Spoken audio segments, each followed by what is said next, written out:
No matter whether you've been running an established horse business or you're just getting your horse business off the ground, we all go through a season where we need more customers and we need more people interested in our product or in our service. And so in this video, I'm going to take you through the exact down and dirty, results-oriented strategy that I would use if I had to completely start my horse business over completely from scratch. No facilities, no storefront, no connections, nothing.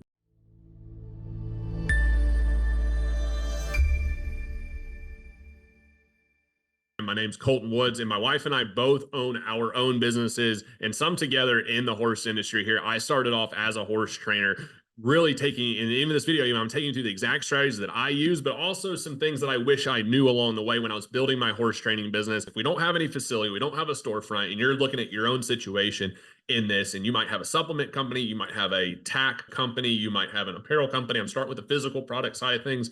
But then you also might be a farrier, a body worker, a chiropractor, horse trainer, right? All those other services that exist within our industry. And there's a lot of them, right? You might even be a veterinarian, right? And you're like, okay, I'm in a new place. I'm a vet. I've got my license. Now, what do I need to do from here to get these clients? And so the very first thing is we have to be objective, okay? Be objective about what result can you confidently get for people and their horses? What result can you get for people and their horses? And that part we have to be very, very clear on, because in a horse training sense, if you're like, you know what, I'm really good at groundwork, but I'm not a colt starter, or hey, I'm not a colt starter, but I can do tune-ups. Like, I'm comfortable once those horses are started, but I'm not the person to do those initial 30, 60, 90 days on those horses, right? We need to be very objective about the results that we can get for people based on your skill level. We are in a results-based business, right? If you have a supplement, for example, and the supplement gets a specific result, you don't go out there and try to market it as the cure-all, as the thing that can get everything that you can possibly imagine done with this all-in-one supplement, right? Like, many of us know there's no such thing. Look at your own business. Do not overinflate yourself, okay? What do you know you can do to get the result? And you want to lean into that. When you go to secure those first few clients, you want to commit to services or opportunities that you can deliver on. This is not really the time to go out there and take a risk and be like, I think I might be able to figure it out, right? You want to go get high quality results for a handful of people. That way you can prove that you can help them, and you start to build your reputation on a very solid foundation of people that are ecstatic, that are thankful for the opportunity to work with you, because you did such an impeccable job and you did exactly what you said you could get done. What's the next piece? Well, you don't have a facility, you don't have a storefront, so where are you going to get this done? You're going to go to the client, okay? You're going to be able to go to the client, because what else are you going to do? You are going to the client, which is a value-added service. It's one of the most profitable ways to get started in your business, because you can get paid a premium to go to these people. That's going to have some nuance to it depending on the type of business that you're running, particularly on farrier work, horse training. People are used to people traveling to you, but it's also, there's farriers that are going to haul-in practices. There's body workers that are working out of standard vet clinics or out of physical locations. There's trainers that will not travel, and you might want to get to that point. You might be looking at your business going, I'd love to be able to have people come to me. Well, guess what? That's what we're working to. That's what this plan is working you to, but you start by going to the people. Part of your offer is, this is what I can achieve. This is the result that I can get done. And I have the ability to come to you and your horse. Okay, that makes it much more attainable for that client, because now they don't have the painstaking task of having to haul their horse to you. That doesn't mean that you have to do it this way forever. And in fact, I probably don't recommend that you do it this way forever, unless that's your business model. It's a little more understandable for farriers and body workers and those types of things. For horse trainers, not really as functional. Maybe in veterinarians might go, I want a haul-in practice. I have even my farrier has been talking about developing a haul-in practice, and those are all feasible with demand. We move into step number 3, which is finding your first initial clients. And the question is, where do we find these clients? I don't have any connections. I'm new to the area. Where do I find them? Well, one of the easiest ways to shoot fish in a barrel, for a lack of better terms, in finding horse clients is going into Facebook groups and going into those forums and into those pages where these people are communicating. So if you're in Ohio, finding the local Ohio horse groups. And there's going to be tack groups, horse groups. There's going to be service-based groups. There's boarding groups, training groups, farrier groups, all within Ohio. Okay. You're going to want to open up your phone or get on your computer and find and search for all of these different Facebook groups that are in your area. There are people in those groups every single day looking for people just like you. Now, if you're running like a product-based business, like a supplement-based company, for example, you can maybe get into some larger regional or nationwide groups too, because you can always ship product to people. But you want to get into these groups where people are looking for people just like you. And if you're offering a service where you have to travel to them, like your bodywork, farrier, horse training, those types of things, then of course you want to stay within a local area so that way it's reasonable for you to travel to those folks. Because every day they're posting in those groups looking for help, looking for recommendations, looking for ways to find the people that can help them solve the problem that they have with their horses. And so step number 4 is going to be reaching out to these clients personally, and professionally. Okay. Reaching out, because when you look at these Facebook groups and in any of these forums that you find where you can connect with potential clients, the very first thing that we have to understand is that when we're connecting with these people in these groups, they start off as strangers. We have to understand that the factors that we need to develop, which is they need to know who you are, they need to learn that they can like you, and they need to know that they can trust you. And you have to develop that with someone that is a complete stranger. Okay. So when we reach out personally and professionally, our goal is to take that person from being a complete stranger into being a prospect, which usually means they go from stranger to then understanding that you probably can help them and they're interested in getting your help. And we have to be aware that there is a relationship that has to be able to be built. And those relationships can be built fairly quickly.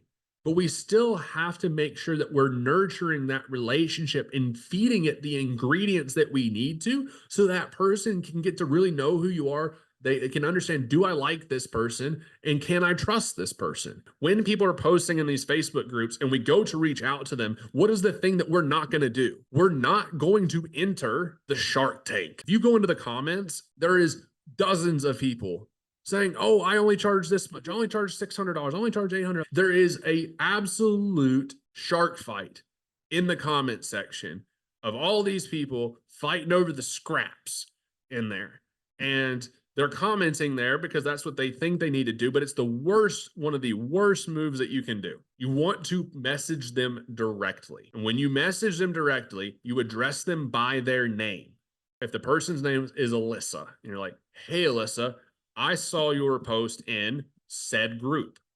I saw that you were looking for this. You mentioned what they're looking for. They know that you read what they put. A lot of times in those types of posts, they'll give innuendos or directly say the things that they're important to them, such as, I saw that you're looking for somebody to help start your horse under saddle, but you don't want to actually send your horse to a trainer. You acknowledge that. They're like, oh, okay, this person realizes exactly what I'm looking for. They like to hear that back to themselves, because then they understand this person can help me. Because guess what? There's all these other people saying, I can help you, I can help you, I can help you. But are they actually listening to the person? Right? What ends up happening in these Facebook posts is the person says, I need help with this. And all these people go, I can help you, I can help you, I can help you. It's all about the trainer. No, not at all. When you message the person, it's all about them. You focus on what they want, what they need, the problems that they have, that they said they had in their Facebook post. You focus on that within that message, and you follow up with a question or two, 1 to 2 questions that would give you more clarity of, can you actually help this person? There's a very good chance I can help you with this, but I wanted to ask ... Okay. Ask some important questions. Ask some questions that tells them that you're actually trying to make sure that you can help them and that you're looking out for them. Ask a meaningful question about them. One, people love talking about themselves and they love talking about their horses. So you ask them a question to share more information about them. One, because it makes them feel good, but two, you need to ask questions that give you the details that you need to know to be able to qualify, can I help this person? You're not trying to sell them horse training. You're not trying to sell them body work.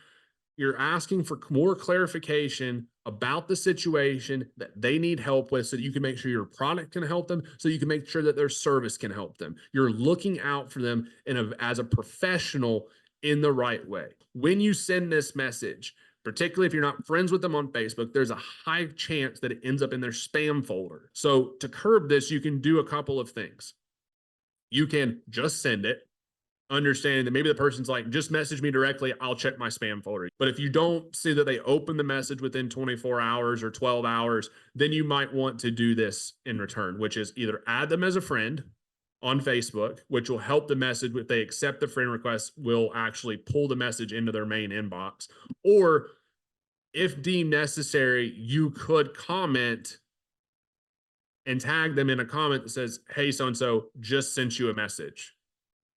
Okay. And leave it at that. 6 out of 10 people are going to open the message. There's a good 3 to 4 of them that will never open the message. They won't accept the friend request. They won't check their spam folder. Facebook now has 2 layers of spam folders, and there's a chance that they just don't see it. So as a business owner, what do you have to do? You have to message more people, because if you message 10 people, there's a good chance that only 6 of them see the message. And then out of the 6, you got to figure out how good your close rate's going to be. How many of those 6 are you going to actually get to commit? Okay. How many of those 6 are actually serious, or how many of them are they're just whimsically looking, or how many of them are not going to agree to a price, right? You might, if you get 6 and you close one of them, or if you go get 12 people and you close one of them, that's not unreasonable because you're reaching out to cold leads. Okay. Now you probably could close more than that. You could probably close 1 to 2 out of 6. It just depends on how well you can bridge that gap, right? So we're taking you through, we'll show you some screenshots on those types of messages to build that rapport, to build that relationship there, but focus on them. And then they send you the message back. All right. So we're going to get into the next step here, which is they reply and they're like, I don't know why that came to mind, but so you guys can name the movie in the comments if you know what I'm talking about. And they reply back and they're like, hey, Adrian, thanks so much. This is what's going on with my horse. How much do you charge? Okay. Let's just go for the kicker question, right? This is what's going on. How much do you charge and what's your availability? That's usually what ends up happening. In that instance, what I'd do is I'd focus on, can I help this person?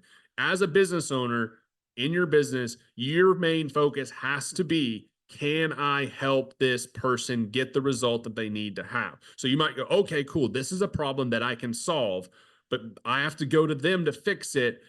Do they have the facilities and the amenities necessary for me to be able to get the job done? And so when they've replied with that information, if you're still thinking that this person could be a good fit, this is where you take it to the next step. If you're like, okay, this person could potentially help, and they've asked about price and availability and those sorts of things. When you go to message the person back, and let's say her name's Hillary, when you go to message Hillary back, the framework that you're going to follow is you're going to acknowledge her by name, and you're going to acknowledge pieces that she said in that message. Okay. So if she's like, well, I'm really having this trouble, this horse is just pulling and getting away from me, I might say, hey, Hillary, like, that horses that pull and get away can be extremely frustrating. I totally understand. They can be dangerous and we don't want that. So I'd love to help you get this resolved with your horse. Okay. Acknowledge the pain that they're going through with that. Maybe acknowledging the pleasure that they want to experience with their horse. If their focus is on, well, I just really want this horse to have the best start so that I can develop a partnership with them. It's like, man, like, I really appreciate clients that value a solid foundation on their horse because it sets that base level for that partnership to come. Like, you acknowledge what they said. You can use some of the same words that they use, that they connect with, that they resonate with, and then you move it forward. Okay. Resonate based on what they said, move the conversation forward. So then you say, hey, let's jump on a quick call so that we can go through some of these additional details. I've got a few questions about your facility, and I've got whatever your questions are. And on that call, we can go through pricing and my availability and stuff like that. When are you available? And I'll give you a call. Then end it with a question that deems that they need to reply to you. Okay. Each of these messages end with a question. That way they're more socially bound to actually reply to you. Now, if you're focused on them, you're focused on helping them. Sure, you may not have answered the availability and price question. Okay. But you offer them a solution that says, we've got some other details that we need to discuss. And we can talk through my pricing and availability and talk about our individual coordinating our schedules on a phone call. That will probably be easier, because ultimately in your business, to run a real business and set your prices, you're not competing on price. If you compete on price, the only person that ever wins competing on price are the cheapest and the most expensive. And so if you're the second cheapest person, you can't say you're the cheapest. You're just in a position to lose a lot of money. So there are people that will price shop you. But the way that you make sure that even when you need clients and you need money coming in the door is that you focus on the value of helping them. You focus on serving that client. And it starts with doing the due diligence, which is what we're doing in these messages, using a strategic framework to reach out to them. That way, one, you can figure out, can I help this person? And you can move the conversation forward and lead that person. They're looking at hiring you because of your professional expertise. They expect you to lead this relationship. And so that's exactly what we're doing in these messages, to lead this person closer to actually closing them as a client, getting them on the phone. There we can go through what we call a closing call, which is a 30-minute phone call where you get more information about their horse. They give you those details, and then you listen intently to figure out what are the things that they find important. What are the things that they value? What are the things that they're pushing on? And your whole time are evaluating, is this a person I can work with? I call it the training trifecta because it started with horse trainers, but this goes with anyone working with clients and horses, which is you have your client, you have the horse, and you have a business owner. Not every horse business owner is for every horse. Not every owner is for every business owner. Not every horse is for every owner. Not every owner is for every horse. And not every owner is for every business owner. Not every business owner is for every owner. Okay. You guys see the point? It has to be a good match between the three parties. That is part of what we're doing in this closing process, because it's more about you being a good fit first, because it doesn't matter how much freaking money they have. If they're a nightmare to work with, it's not worth it, because it will cost you more money and time and sanity and peace than it's ever worth. Then you share with them your process. Hey, so this is what it would look like for me to help you. In this particular case, I can come directly to you. I expect the horse to be in a stall or tied up or caught when I get there. That way we can get to our session. And this could be lessons, this could be training, this could be body work, whatever you're doing. These are the results that we're going to be shooting for. I think it's going to take about this much time. You know, if you're able, I need you to commit to this many days a week. And, you know, they probably already said like, well, I'm able to do 2 days a week. And you're like, cool, I can do 2 days a week. But at 2 days a week, it's going to take this amount of time, I think, for us to get said result, the result that they want.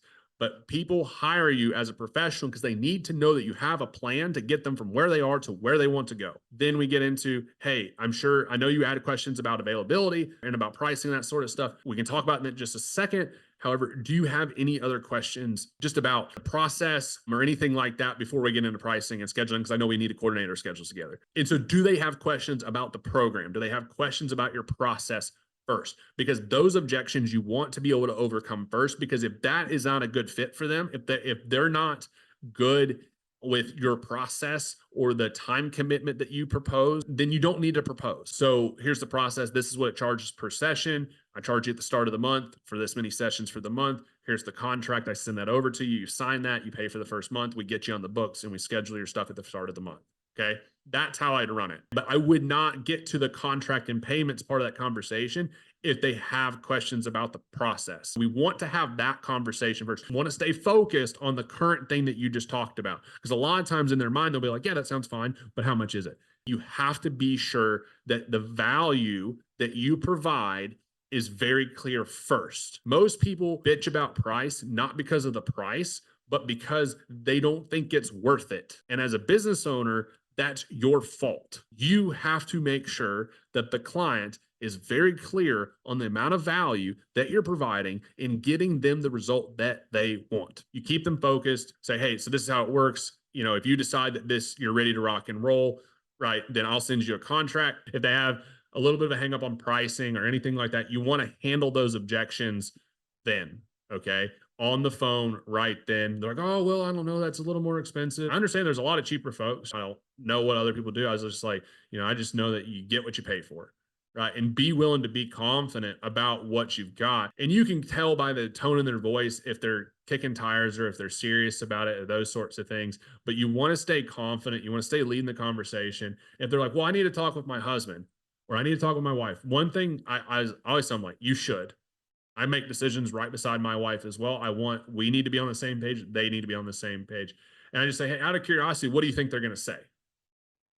And they will tell you. And the reason I ask that is because you want to kind of know what conversation that they're going to have.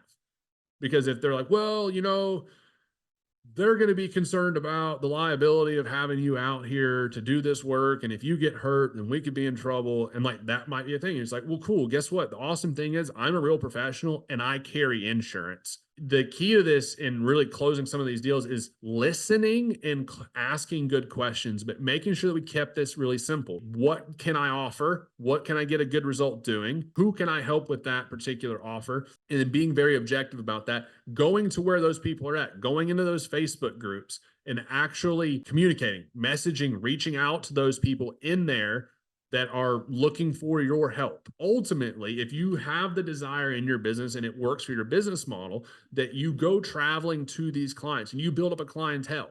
Okay. This is kind of getting into like what comes next. You build up that clientele and you start going to 6, 8, 10 horses a day, right? And then you build out a wait list for a couple months and your lead flow, you start to get people reaching out to you and you're staying busy and you start to see, hey, if I keep doing this, my books are going to keep filling up and you keep stacking people on and booking people out in advance. I'm in a position now with this demand that I could start looking for a place to lease. I could go try to find a facility that I could start to work out of. If you plan out 6 months, you could book out 6 months in advance. And then when people reach out to you, say, hey, I'm booked out for the next 6 months, but I'm also going to be operating out of this facility. I've got a lease agreement and you can send the horse to me. Some of those people are going to be like, well, I thought you came to us. And it's like, well, I can, but I'm completely booked out right now. The earliest I can get to you and your horse is this point, and you can send, and at that point, you're going to be able to send the horse to me. And you're going to have certain people that are like, no, I just wanted you because you would come to me. And it's like, that's fine. I'm really busy and really booked out. And you're going to have to turn business away because that's why they're coming to you. They're coming to you because they heard that you travel around. But other people go, well, I heard you do such a good job. Yeah, I'd be willing to send my horse to you. And you can start to then get contracts and get deposits to fill up the facility that you've agreed to lease in the future. Meanwhile, keeping your business going and booking yourself out to where when you come time to move into that facility and build your business in a more quote unquote permanent location, you've already got clients that are booked in to send your horse there. And it's about making those transitions as smoothly as possible. So what I'm going to do is in the description, in the show notes down below, I'm going to put a link to a worksheet that I'm going to put together for you right now. That is how to get more clients in your horse business this week. And I'm going to take what we went through in this training. I'm going to put it into a step-by-step worksheet that you can follow, that you can use to implement and get more clients in your horse business this week. So if you found this video helpful and you want, it's going to be completely free. So if you want that, click down on the link description, just put your email in so that way I can send it directly to you and you can get that, you can print it, you can look at it, you can keep it on your phone, and you can use that and get started right now to get more paying clients in your horse business this week. And if you liked this video, if you had questions about it, if you have more suggestions on future videos that you'd like, drop those in the comments. I personally respond to those and we use those as feedback to create future videos. Let's wrap this show up and we'll see y'all in the next video. And be sure, if you want to see more videos like this, check these out.